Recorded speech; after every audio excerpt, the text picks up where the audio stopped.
Iran is very high on my list of things to watch, and as you probably know, I sent them a letter just recently, and I said you're going to have to make a decision one way or the other, and we're going to either have to talk and talk it out, or very bad things are going to happen to Iran, and I don't want that to happen. I don't want that to happen.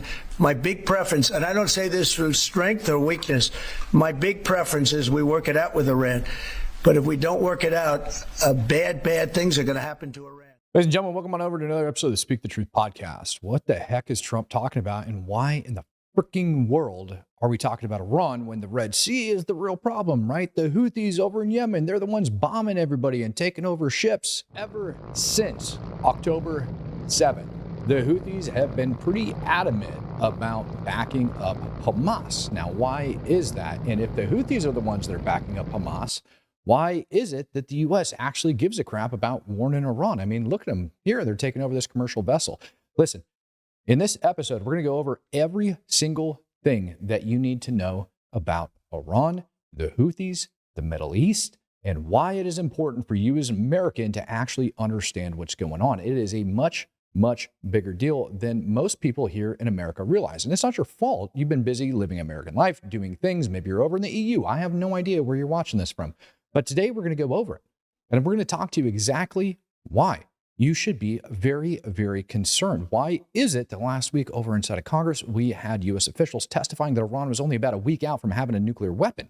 And why does America give a crap? And how does it tie back into Russia? Because believe it or not, it does. Now, here's a statement from Donald Trump, right? And he put this out, what was it, last month on Truth Social, talking about the Houthis will be met with great force and there'll be no guarantee that that force will stop there. Iran has been played the, quote, innocent victim of rogue terrorists from which they've lost control, but they haven't lost control. Now, over the last decade plus, while America has been sleeping, worrying about war over in Afghanistan, Russia invaded Ukraine, and all of this was going on, Iran had something very sinister that they were planning out the entire time. Right up over here on your screen is a map of the Middle East. Each little yellow square up there is a designated foreign terrorist organization by the United States of America. I'm going to show you guys that here in just a minute. Every single one of these foreign terror organizations are being supplied by Iran. And by the way, this list isn't even all inclusive. There's a couple of them that I left off the map, right? There's another one inside Syria called HTS, which we're not going to have a history lesson on HTS today and why they are tied to ISIS and are backed, okay? Like they literally came from the al-Nusra Front and al-Qaeda. But aside from that, aside from them being in control of Syria right now with the goals of establishing a new Islamic caliphate, we're going to talk about the Houthis. And we're going to talk about the IRGC, which is up over inside of Iran. But the IRGC answers directly to the Ayatollah. And it's official military wing, all right, of the Iranian military. That's a fact. It doesn't get any more factual than that. When you hear the United States talking about Iran being the world's largest state sponsor of terror, this video right here is why we say that. If you were to look at this map and you look at it, you've got all these different organizations. Now, the IRGC, who are they? What do they do? Why do they exist? And why are they kind of like at the crux of this entire issue?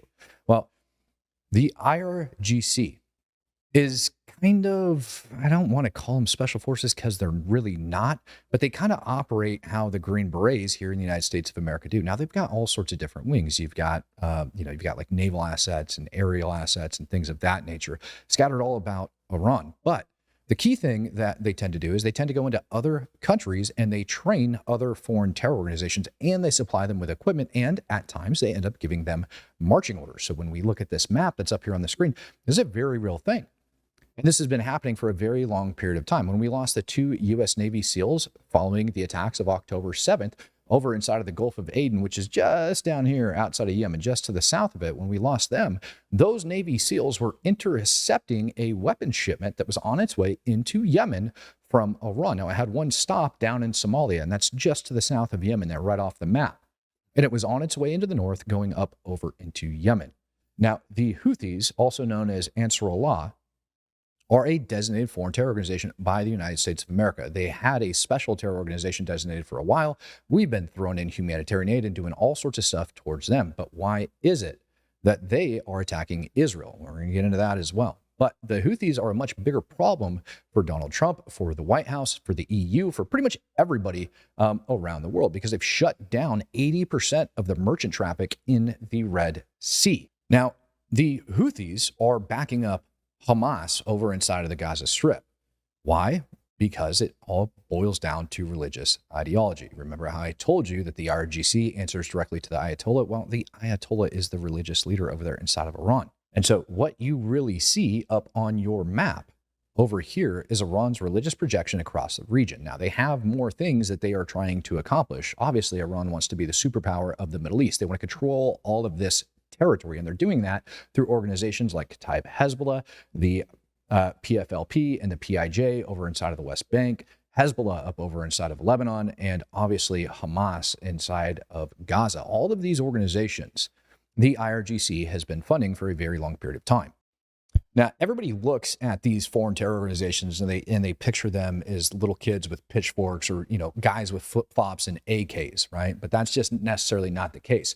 As a matter of fact, it got so bad that last year, the U.S. actually deployed a THAAD battery, okay? So aerial defense assets from the United States up over into Israel to actually start knocking out some of the ballistic missiles that the Houthis were shooting at Israel. This video right here that's up on your screen is actually the THAAD battery firing off from Israel to go intercept a ballistic missile from the Houthis. That happened, right? And yesterday over inside of Israel, when General Carrillo was there, that would be the U.S. CENTCOM commander, he actually went over reportedly and met with some of these THAAD batteries. And the United States government has been deploying additional ones across the Middle East over into the CENTCOM area of responsibility. Why, oh, why are we doing that?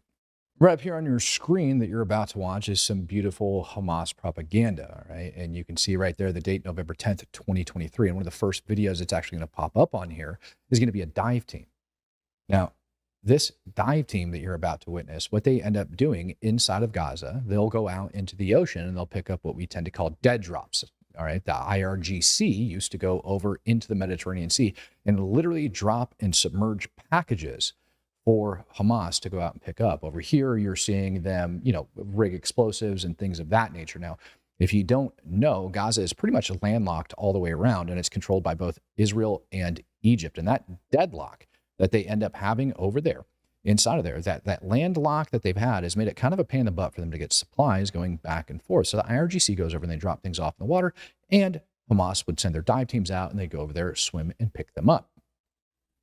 Here's that video that I was talking about, coming from them going out over into the ocean and grabbing all of their little supplies. They also have drones and watercraft and all sorts of weird stuff. But dive teams, they very much used to have. As a matter of fact, Israel had to go over there and take care of them.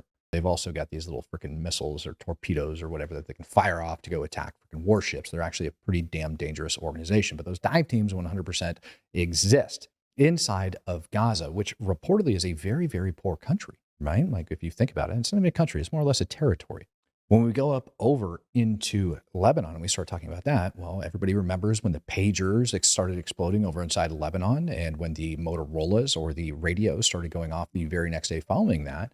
A lot of people don't know that the IRGC actually had several of their people wounded, including their foreign minister. As a matter of fact, IRGC actually sent aircraft up over into Lebanon to pick up some wounded members of Hezbollah and some wounded members of the IRGC and take them all the way back over into Iran in order to get medical treatment. Further, yesterday, there was a massive airstrike that got conducted by Israel over inside of Lebanon, and they were thwarting a terror attack that was supposed to take place inside Cyprus. If you see where it says Hezbollah right up over here, this little island is Cyprus. Now, it was reported, all right, that the attack that ended up getting thwarted by that airstrike was supposed to go after a civilian airliner. Now, not only did they take out the leader of that operation, but it's also rumored that another member of Hezbollah got taken out during that airstrike as well. Several members were also rumored to be taken out when Israel went in and ended up knocking out the leader of Hezbollah last year in a large airstrike over inside of Beirut.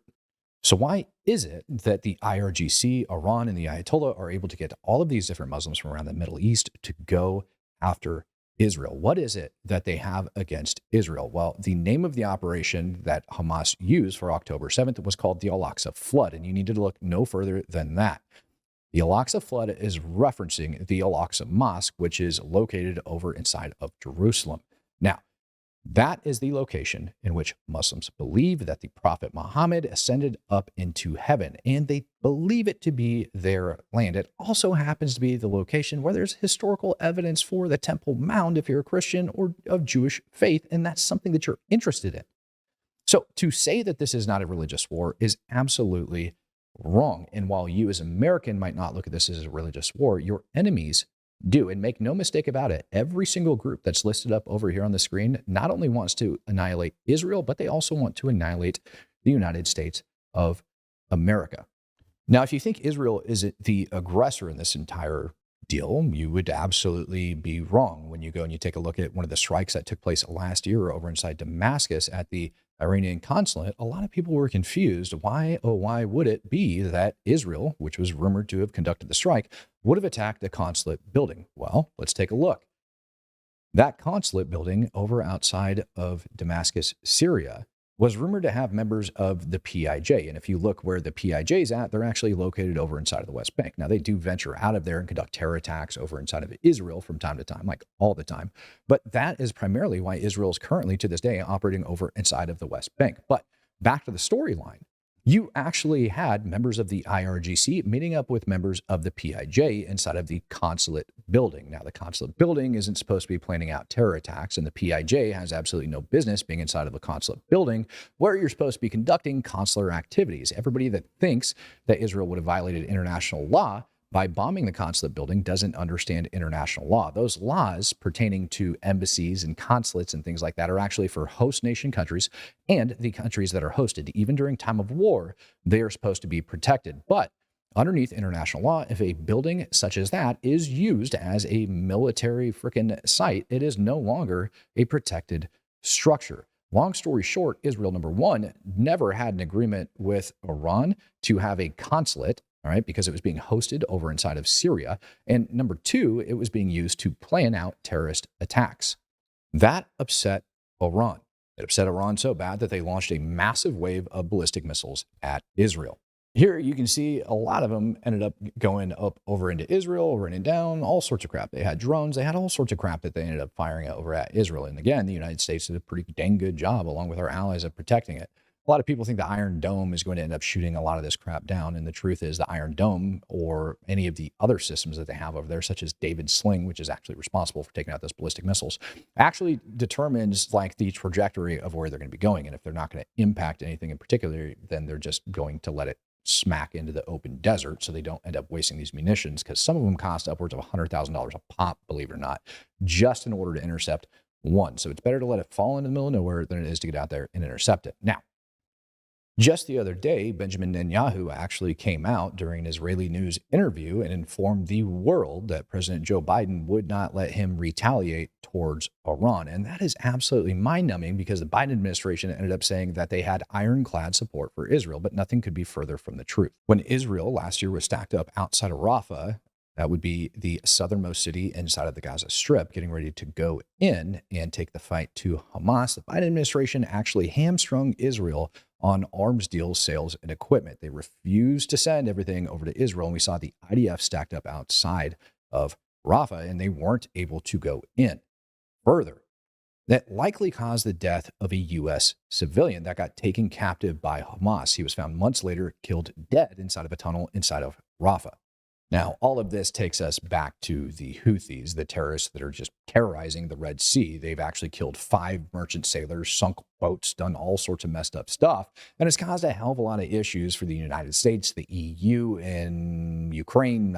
World hunger, famine, everything's been affected by this, right? Because that particular route that everybody's trying to use to get through, all right, from the Red Sea, it goes up over into the Suez Canal.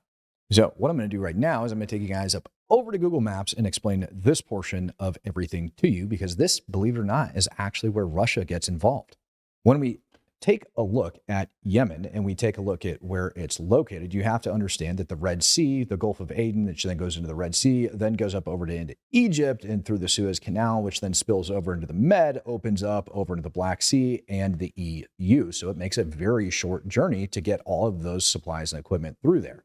There's a lot of trade that actually flows through the Suez Canal on an annual basis. And like I said, for about a year plus, it's been shut down about 80% of the merchant traffic. Now that forces them to take about a 10x journey all the way around to Africa just to get those supplies, equipment, and everything over there. Ukraine's actually one of the largest exporter of freaking grain in the world. And it's heading over into Africa to help deal with famine and everything else. But why, oh, why is Russia involved in this? Well, Russia and Iran, believe it or not, since Russia decided to invade Ukraine, have become very good friends. We quickly learned that Russia's army was essentially like a giant paper tiger, right? Like it was growling and everything else. Plus U.S. sanctions. The one good thing that Joe Biden did do was slap Russia with a buttload of sanctions. That forced Russia to start outsourcing a lot of its material support. Now, that material support came from Iran initially in the form of Shahed drones, which they have been using at great extent in order to attack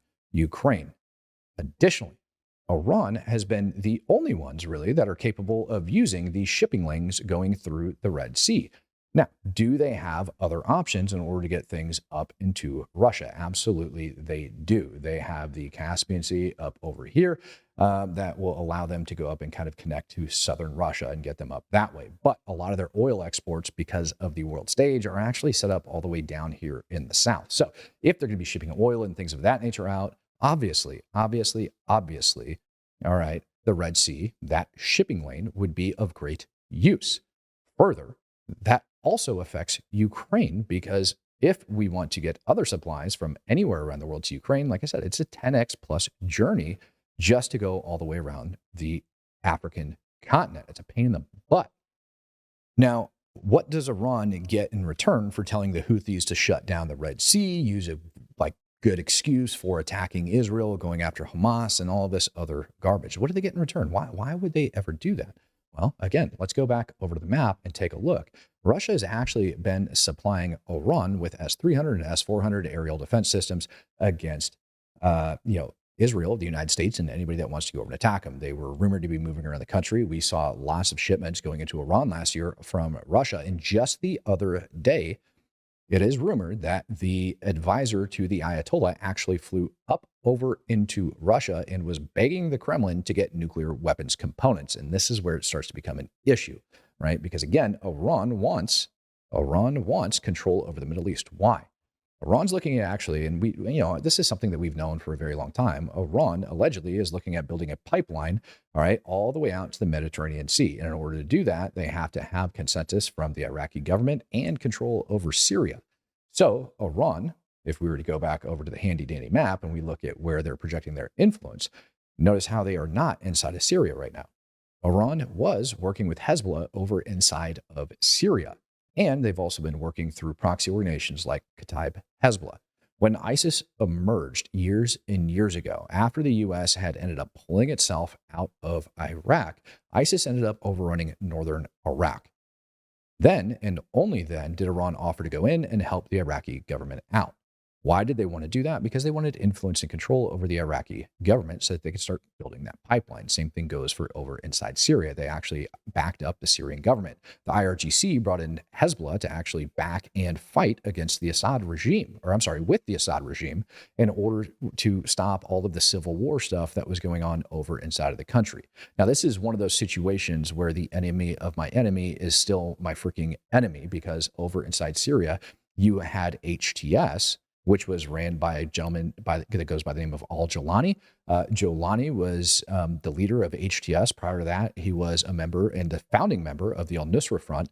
Prior to that, he was actually one of the top officers inside of al-Qaeda in Iraq. The other guy that was in charge of al-Qaeda in Iraq, his name was al-Baghdadi. Baghdadi got told by Osama bin Laden to calm his butt down and to stop all of the sectarian violence going on over inside of Iraq. You see Sunni and Shia Muslims don't really get along. And it's actually the Sunnis that are always going after and trying to kill the Shia. Osama bin Laden told al-Baghdadi to stop killing them all. And when al-Baghdadi refused, al-Qaeda in Iraq got canceled. Baghdadi went over into Syria and founded ISIS. And al-Jawlani, who was already in Syria recruiting for AQI, founded the al-Nusra Front. Now, both of those groups had the stated goal of developing a Sunni Islamic caliphate. That's it. It's pretty simple. ISIS and al-Jawlani, they're the same people. Well, that wouldn't sit very well with Iran, who is Shia. right? Like the Ayatollah and the bulk of the Iranian population, they're all Shia. So that would suck. They're never going to get that pipeline through the country. So they ended up backing up the Assad regime, and they did it through Hezbollah. What did Hezbollah get in return? Hezbollah got weapons and equipment from Syria, from the Assad regime. And at the same time, over inside of Syria, Hezbollah was also helping, according to Israeli intelligence, produce and transport chemical weapons for the Assad regime. That's a pretty big problem for Israel because Hezbollah is constantly on the northern border attacking them. At the end of the day, when we look at what's going on in the Middle East, there's one key player behind everything, and that's Iran. So when Trump is warning Iran to tell the Houthis to stop shooting at Israel, stop shooting at U.S. warships, stop shooting at civilian traffic that's traveling through the Red Sea, he absolutely means it. Iran is directly responsible for all of it, and they've been meddling in the Middle East, causing terror for their own personal gain, but additionally for their religious gain as well. They don't want Israel in control of its own territory any more than Hamas does. But it's also a double-edged sword for them because it's allowing them to help support Russia by shutting down all of that merchant traffic that's going through the Red Sea. So when Trump reopens the Red Sea, he's not just dealing a massive blow to Iran, he's also dealing a massive blow to Russia because the EU is going to have a hell of a lot cheaper shipping costs as they start doing all of their trade. And that money, you better believe, is going to start getting funneled into Ukraine to start combating the Russian war machine. Additionally, when we end up going in and bombing the crap out of Iran, because honestly, at this point, it's just bound to happen. You can't have a nuclear powered Iran when they're this freaking radical. When we end up doing that, it's also going to affect the Russian war effort. Ladies and gentlemen, thank you for joining me for another episode of the Speak the Truth podcast. I'm your host, Matt Tardio. Peace, love, happiness, and God bless. I'm out of here.